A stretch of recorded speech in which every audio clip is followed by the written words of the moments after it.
our time change. Oh yeah, on the 11th. Yeah, on March 11th, there's going to be the time change. And you know what that means? Summertime. It's my favorite time, which is the days are long. And I love it. I love waking up during Brahma Muhurta and having it be light longer. So I'm really looking forward to, sunset at 9 p.m. That's in a few months, but I'm still really looking forward to it. It means winter is over. Yeah, it's been a tough winter here in California. You're being sarcastic. Yeah. Okay. Yeah, okay. We're jumping in the ocean throughout the... Yes. Okay. Yes, you're right. It's been paradise. But energetically, it's been a really, really intense period with everything that's happening energetically.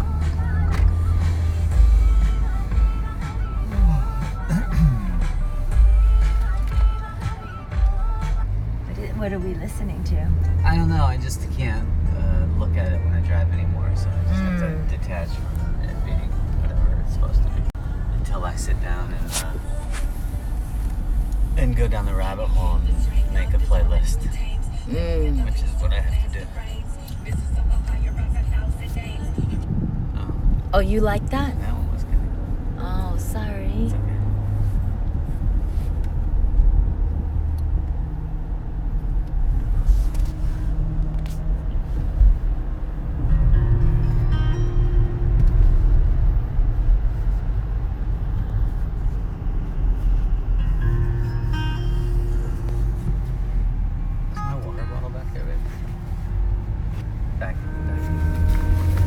That's right.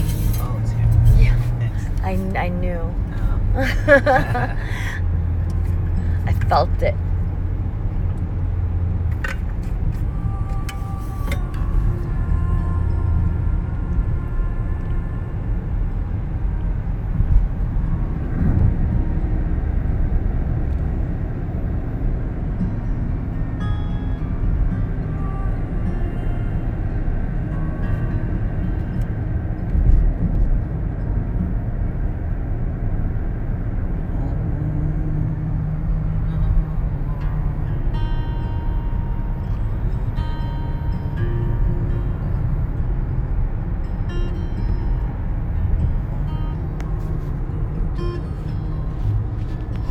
Funny, I said when I was ending my live stream, we'll be live streaming later on today, like less than 10 minutes later, live streaming again.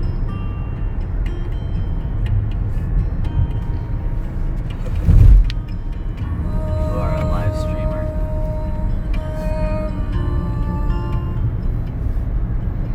Gurudev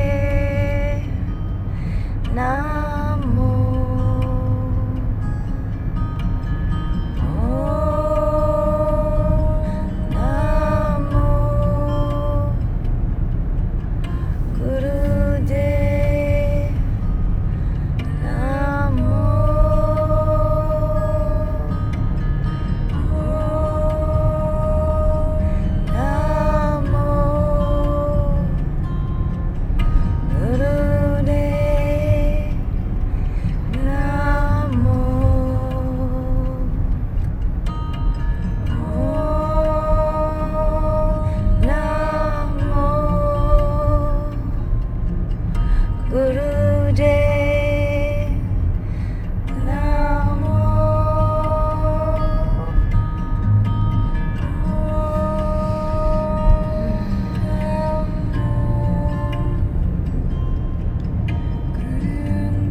Ajit Kaur version of Om Namo, and it's on her album At the Temple Door. There we go.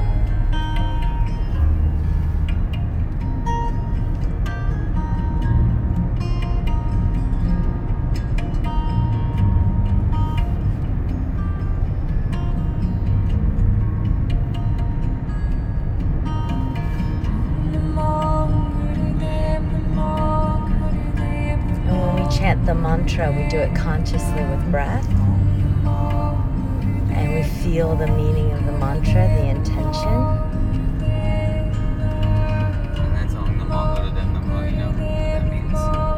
Tell us. You tell us. No, you tell us. No, I always do. Let me It came to you to tell. Come on, just do it. I bow to the infinite creative wisdom, to the divine teacher within me. It's a good one. Yeah. Why is that a good one, Miko? It's a good one to connect to all the ones that have done it before. Masters, shamans, gurus, yogis. Tap into that well of wisdom.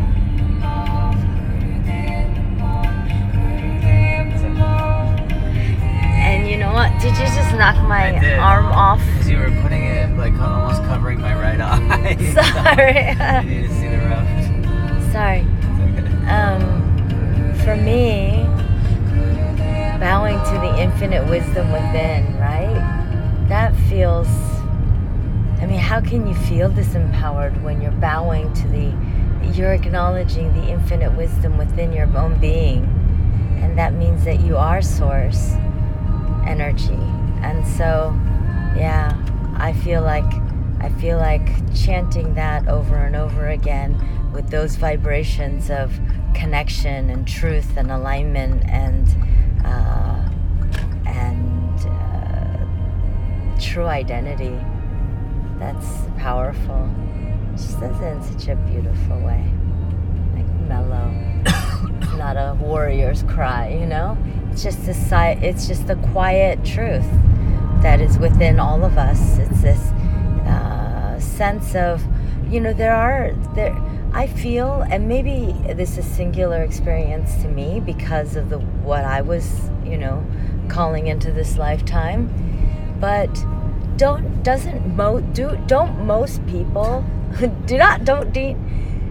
most people experience life a little bit like they're in a movie anyway? There is that bit of, I mean, aside from the moments we feel alive because we're sucked into some human loop story and the ego is there, but aside from that, people kind of move through their life. There's like a little bit, just there's a little bit of distance, a little bit of removing. Like, don't you feel that? Do you have that experience?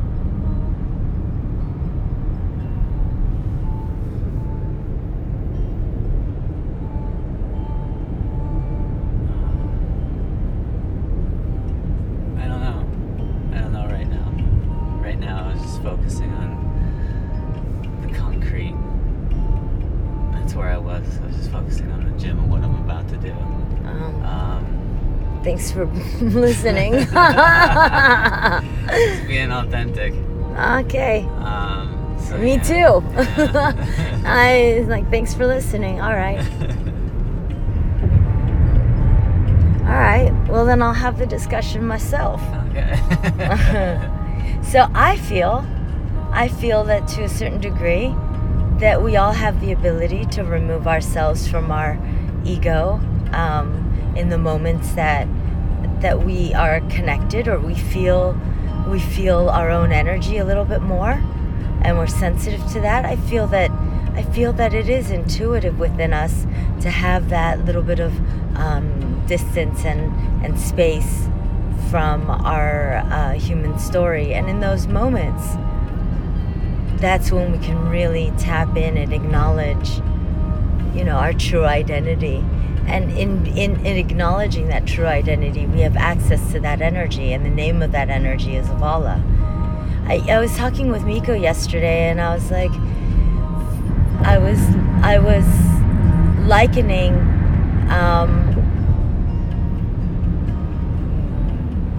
an easier way to perhaps explain what Avala is use the Star Wars analogy of use the Force. You know, I was calling Avala the Force, and it's like the dialogue that they were having in one of the Star Wars. I believe it was the one with Liam Neeson and the young boy, and he was explaining how the Force that Anakin was born with a high level of metachloradians, which is the energy. It's conscious energy, and that's the force that's all around. And so that's the energy that's all around. And so I was saying that, perhaps that might be an easier way to explain what Avala is. It's the pranic life force. It's the name of the energy. So what it is pranic life force. The name that it's never had a name here on the planet. It's always been described, and it's always been defined. It's always been experienced and felt, but it's never really had a name as an energy. And that energy name is Avala, and it's interpreting itself in a concrete way through technology and media. And Miko and I are the facilitators and guardians of this energy manifesting itself. And so that kind of defines us as a plot to, as a sci-fi plot, if that helps everybody understand a little bit deeper about what it is that we're here to do. I'm feeling the green juice in my stomach. Miko put a lot of ginger. I tried to down it. Cayenne and ginger, and it's actually making me a little bit lightheaded and like a feeling of dizziness, and I feel a little woozy from my green juice. It's a powerful juice for it to give me I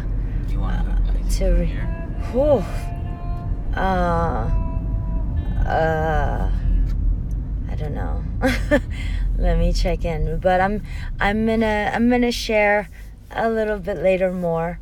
I'm gonna share more a little bit later. My Lord. Maybe you shouldn't have done a live stream right now. That green juice is so intense. I can feel it in my system. I can't. Okay. All right. It's my secret ingredient.